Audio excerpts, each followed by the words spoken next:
Бийлиги Швейцарияга 1,5 тонна алтын сатканын жашырды. Кандайча дейсизби? Түшүндүрөбүз.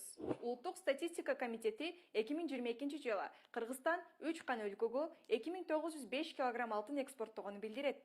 Отчетто алтындын басымдуу бөлүгү Кытайга сатылганы айтылат. Бирок факт-чек KG редакциясынын журналисттери 1513 килограмм алтын Швейцарияга экспорттолгонун аныктап чыгышты. Эл аралык соода статистикасынын маалымат базасы TradeMap Кыргызстан өткөн жылы 2269 килограмм алтын сатканын билдирет. Анын ичинен Швейцарияга 1513 килограмм экспорттолгон. Бул маалыматты Швейцариянын федералдык бажы кызматы да тастыктайт. Кыргызстандын бийлиги Швейцарияга алтын сатканын биринчи эле жолу жашырып жаткан жок. Өкмөт 2021 жылы Европа өлкөлөрүнүн бирине 19 тоннадан ашуун алтын сатканын билдиргени менен, кайсы мамлекет экенин ачыктаган эмес. Бирок клубдун журналисттери алтын Швейцарияга экспорттолгонун аныктаган. Бийлик Швейцарияга алтын сатканын эмнеге ачык айтпайт? Пикириңизди комментарийге калтырыңыз.